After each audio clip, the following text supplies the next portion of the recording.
Hello, everyone, and welcome back to Bases and Blitzes. I'm Peyton Zwerich, your host, and today we're going to be talking about the White Sox and the spectacular game the Bears had, and Colton Lovin specifically. Why not? But to start, we're going to talk about the White Sox, because Bases and Blitzes, we're going to talk about the White Sox first. So, Arizona Fall League has started, and that's just once the season ends, then there's some players choose to go to Arizona, play in a fall league where they can still compete and play before winter starts. All the winter, you know, trades, everything, decisions happen. And then they go into spring training in February, March, feeling pretty good about themselves.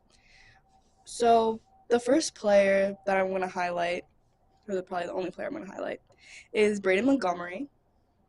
He is the last piece of the Red Sox trade that was made last season to send Garrett Crochet to the Boston Red Sox. We got four guys in return. We got Kyle Teal. He was up, playing, balling out. We got Chase Mydroth. Again, playing, balling out, doing great. And then we got Braden Montgomery. He is the third piece that we got for that trade. And he's still in minors. He's in Double A. He just won the Birmingham Barons. That's the White Sox Double A affiliate.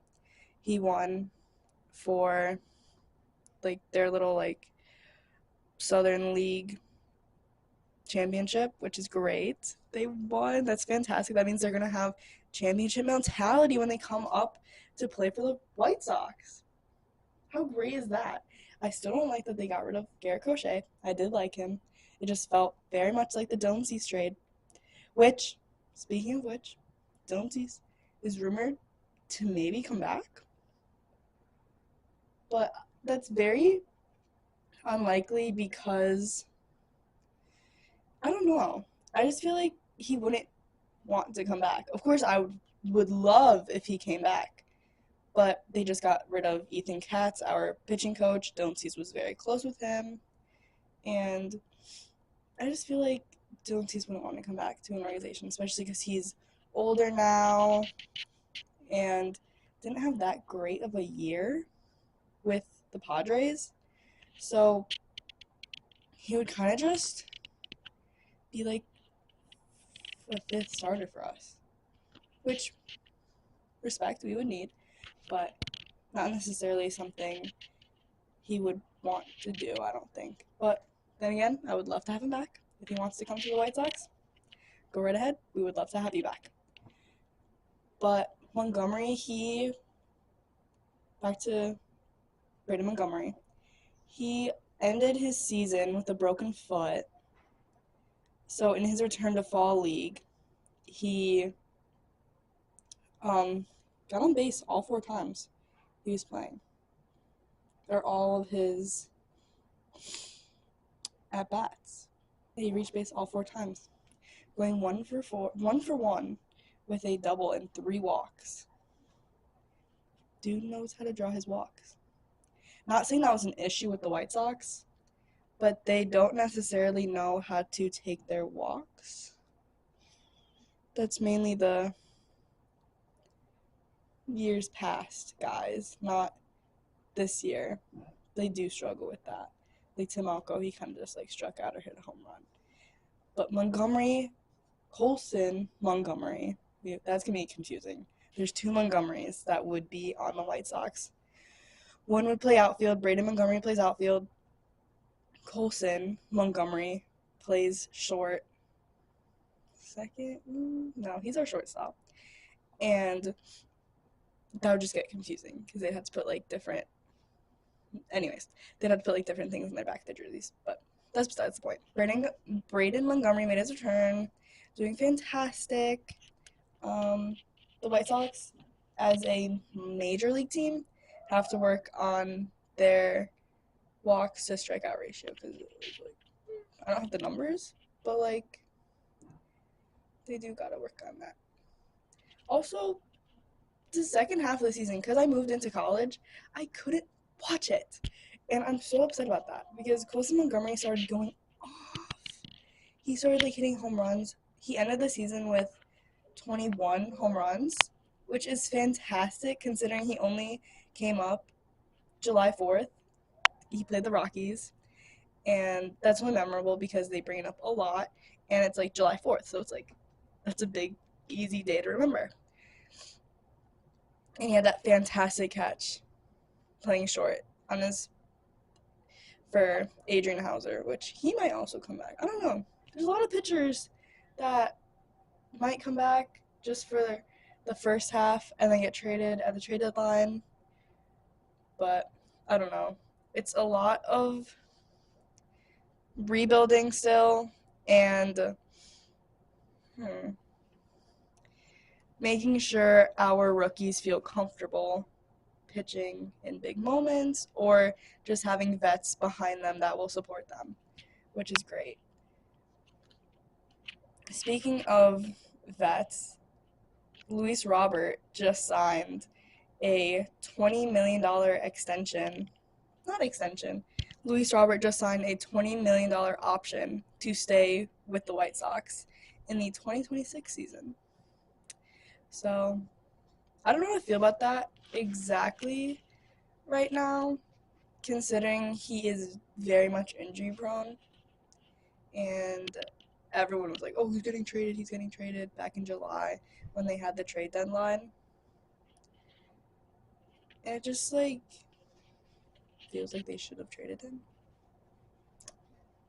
because he is kind of a block. You know, he's playing center, but like, and he's doing great still, but his batting average is it's decent. Hopefully he has like a breakout year. I don't know. I don't know what year he's going into, but he probably should be trying to get better. It's weird to consider him a vet because he did come up in 2020. He was a rookie in 2020, so he's going into year 6. That's really weird to think about. He was one of the first players that I watched because he was supposed to be part of that big core, the 2020, 2021 White Sox core that just like completely fell apart. Mainly because of coaching, players, mentality, and just poor everything. But it's kind of good he's still there, and it's good that the players are starting to like kind of, because I've heard stories where Colson Montgomery and him are like besties for some reason, and I think that's adorable because it just seems fun because he's a vet. Colson Montgomery is a rookie, and for him to be like buddies with him, it's really nice to see. And the coaching staff and coaches and managers encourage that, and that's amazing. Speaking of managers, Will Venable is staying head coach or manager, of course, because he's been doing great. It's his first year. Well, he's going into his second year, and he's staying, so that's great. But yeah, the White Sox are looking good. Their farm system, pretty solid, I would say. The only thing that I would like is George Walko. I think he should be in Salem. He is an outfielder, center fielder, Luis Robert's position. Not saying he's going to replace Luis Robert. Hopefully it doesn't take that long for George Walko to come up and Luis Robert to be gone, but maybe we'll see. Anyways, but George Walko I think is great. He's from Downers Grove, Illinois. Very close to where I'm from, which is insane. And he had a somewhat rough season. He had that really incredible one play where he had an at-bat. Something else was going on. It turns out that the second base umpire called a balk on the pitcher, And so he was like, free swing. And when he swung, it was a hit. RBI single, actually. So Jordan Sprinkle scored from second. So that's pretty cool with George Walko. But overall, he is still young. He's going to be 20. And that's really young for a player. I think our youngest player is Kyle Teal. Might be wrong about that one. But that whole core is very young. 22, 23. And he's going to fit in really well with that core if he progresses through the minor league system and just continues to grow and play his best every single night. But yeah, I think the White Sox are looking good. And as White Sox fans, we shouldn't be worried. You know? Like, give them time. It's fine. They'll work this out.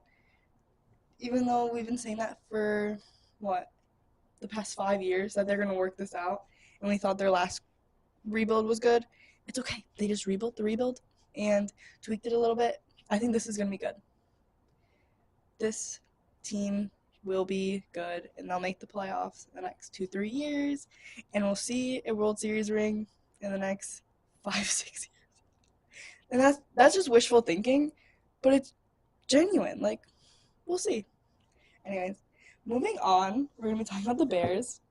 The Chicago Bears had an incredible game against the Bengals on Sunday, and I don't know what to say about that or what to think.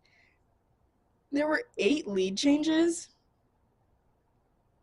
and 2 of them came in the last 49 seconds of the game. The last 2 minutes, the Bengals, within the last 2 minutes, the Bengals scored 15 points to take the lead. Are you kidding me? Defense, where were you? How, excuse me, why aren't you doing your job? What were you guys doing? And Wright was, I guess, fine. I don't know. I don't really watch the defense because I'm too busy focusing on the offense and Colton Loveland and stuff. My bad. They're not even on the field at the same time. I don't know. Anyways, Colton Loveland, speaking of him, had a great game. Oh my gosh, I'm so proud of him. He did so good. Oh, he did so good. He had over 100 yards, and a crazy stat that everyone keeps bringing up is that that's the most yards, or 100 yards for the Bears has not been done by a rookie tight end since Mike Ditka in 1961. And then everyone's like, he's going to win the Hall of Fame. I've been saying that since day one. I've been saying that since they drafted Colton Loveland. This dude's just fantastic. Yeah, I think Colton Loveland, I just don't it took them 9 weeks. 8 playing weeks, 9 weeks of the season to actually use him and utilize the player they drafted. What? How does that make any sense to you guys?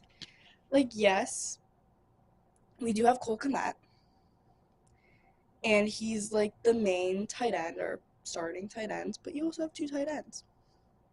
So how about let's use that second one a little bit more and see where it takes you. Because look what happened when you used him. This is what he can do. Continue using him. And if that means splitting a little bit more with Cole Kmet, yes, Cole Kmet did get hurt and is on probably concussion protocol now because he did get a concussion in the second quarter of the Bengals game. He's probably going to be out for a little bit, so Colton Loveland is going to get more time. But when Cole Kmet does come back, still use Colton Loveland because he's clearly proven that he knows what he's doing. He knows the plays he deserves to get the ball. And everyone's complaining that, like, Rome Odunze didn't get the ball once. He's our best receiver. It's okay. Colson, like, we can't have one thing and then complain about another. Like, it's okay. We can have, like, a great game, but also, like, be upset a little bit about Rome Odunze. But also, we're giving a rookie a chance. 2 rookies, actually, got a chance. Kyle Monangai, he's our running back. He was playing because DeAndre Swift got hurt. He hurt his groin. And so he was playing in place of him. And he did fantastic as well. Can we just, like, clap it up for the rookies? Like, come on. Let's be more serious. Because we can't complain that our best receiver isn't getting the ball when all these other guys are getting the ball. Why can't we share? Why can't we give the ball to the other guys? Especially Colson Loveland. It took him 9 weeks to get his first touchdown. What? And nobody's mad about that? What? Whatever. Whatever the Bears want to do. I just wonder what next week's gonna look like, because they're playing the Giants, but they're playing without Cam Scadaboo, because he, like, if you saw that video, I'm sorry. Cam Scadaboo's injury was horrific. His ankle, poor guy. I wish him the speediest of recoveries, because that was horrendous. I feel so bad for him. But we're playing them without him, and he was kind of a menace. He was fantastic.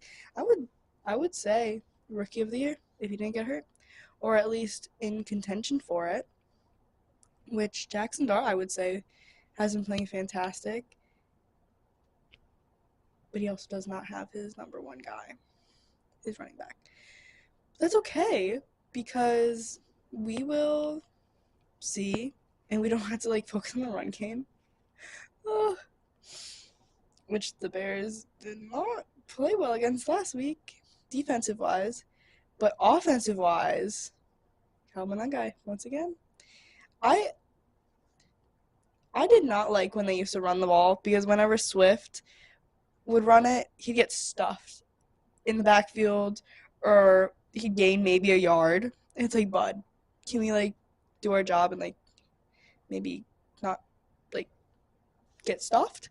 But for some reason, the offensive line makes holes for Kamanangai better than they did for Swift. I don't know if it's because Swift is not a good running back, but I'm not saying I think he's good. I think he's great. He's fantastic. He's ours. So can't be saying anything bad.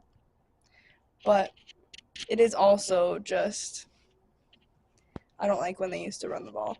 Also because Colson Loveland was not getting the ball when they were running the ball, and he would have to primarily block. That was also my thing. But now they're giving Colson Loveland the ball, and they're running the ball good. So, like, it's a win-win. Everything they're doing right, for the most part, I would say.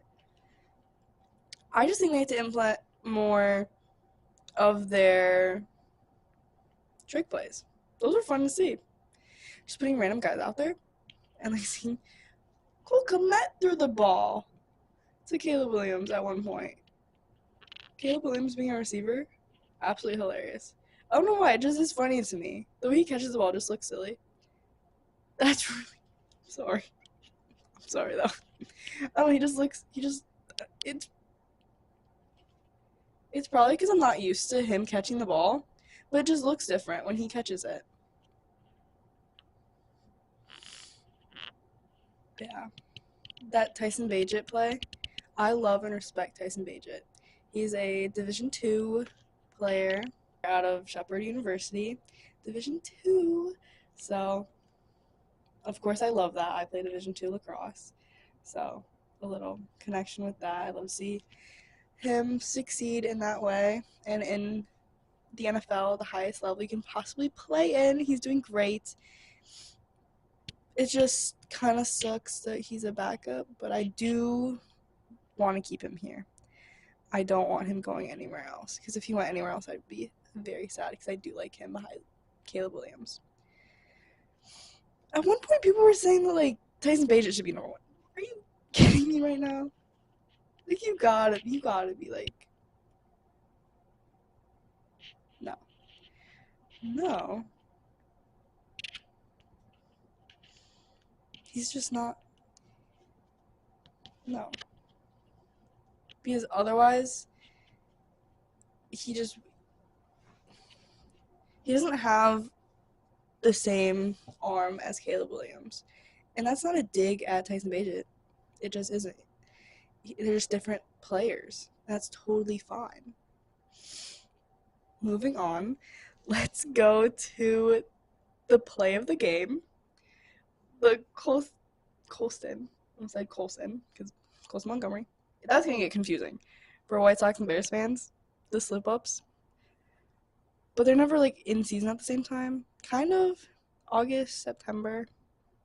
So, but anyways, Colston Loveland had his most amazing play ever where he broke 2 safeties. That was crazy. He broke 2 of the Bengals safeties and then ran to the end zone. Fast as heck. He is so fast. Nobody caught up to him. And then one of our, like, O-linemen did a cartwheel. Like, bud, what are you doing? You're gonna hurt yourself. Not to, like, be rude, but, like, be careful. You're our lineman. You can't be doing that. It was pretty funny, though, because all the videos I saw were, like, grainy, because they're, like, rewinded, and they just zoom in on, like, a specific area of the field. Just thought that was funny. Now we're gonna end this first episode of Bases and Blitzes with a little question that I have. Make sure you subscribe to my channel just to see more episodes, more vlogs, whatever I post.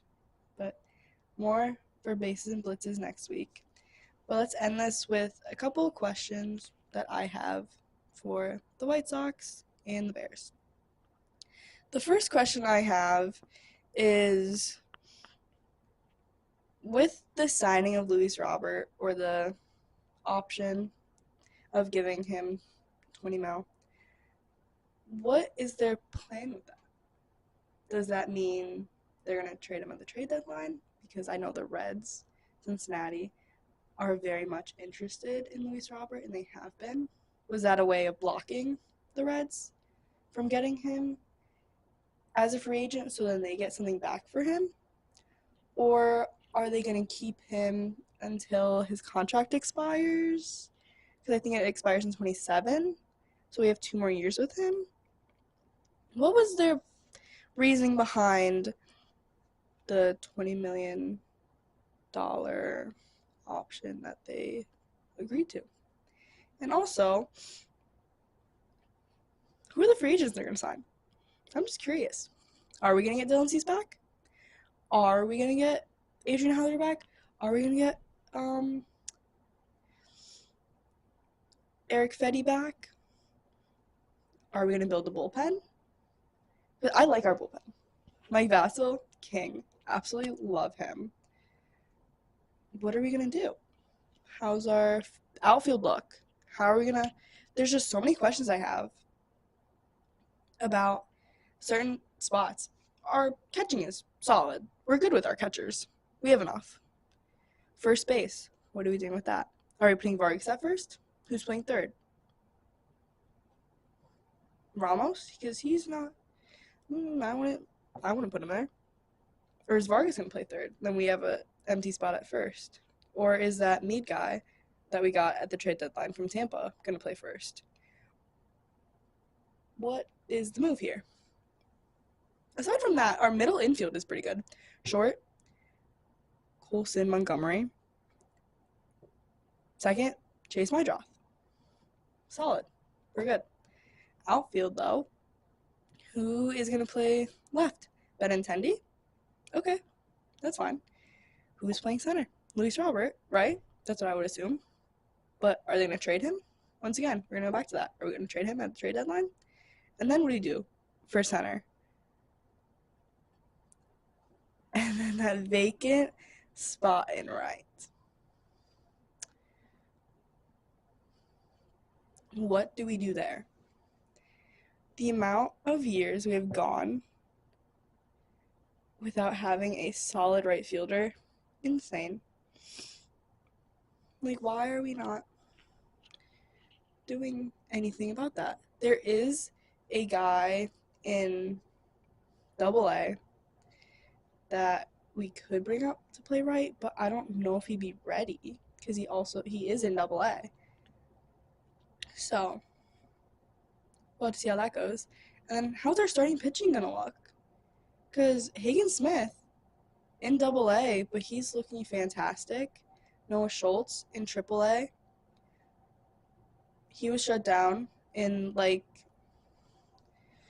before the season ended. He was shut down because he aggravated his knee.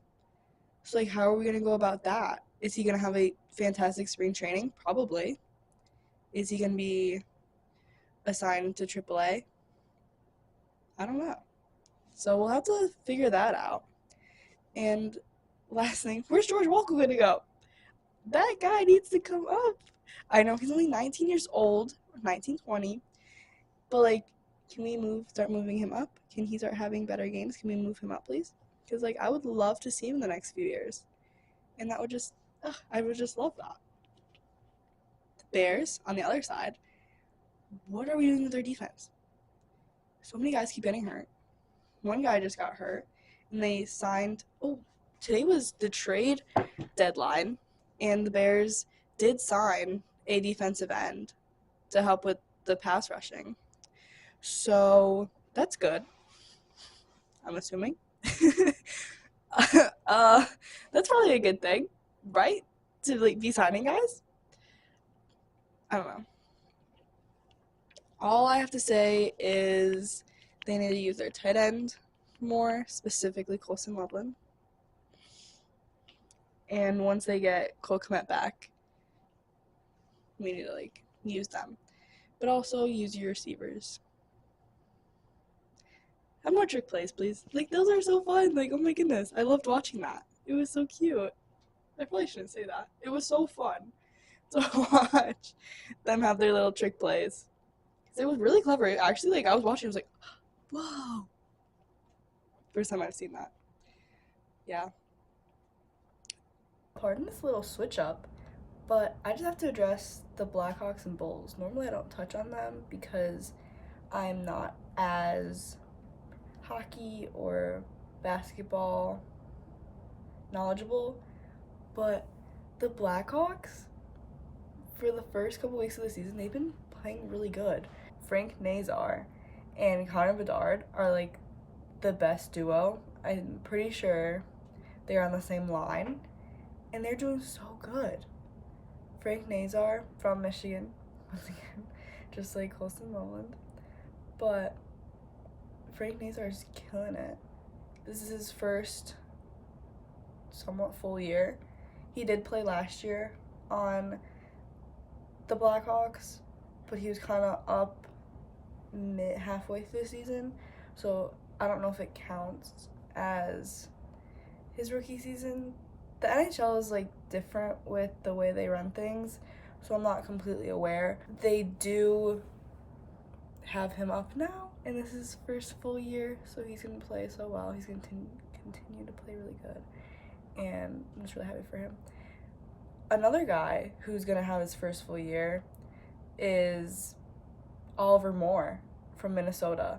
He went to the University of Minnesota when he was drafted in Connor Bedard's class, but chose to go to college, play a couple years there instead of going to the minors, which last year he did play in the minors. He did play in the minors for the Blackhawks, but now he's up, and now he's playing with us, doing good. We have a good vet class behind them, and yeah, Connor Bedard's going into his junior season, his third year, It's almost 20, or he is 20.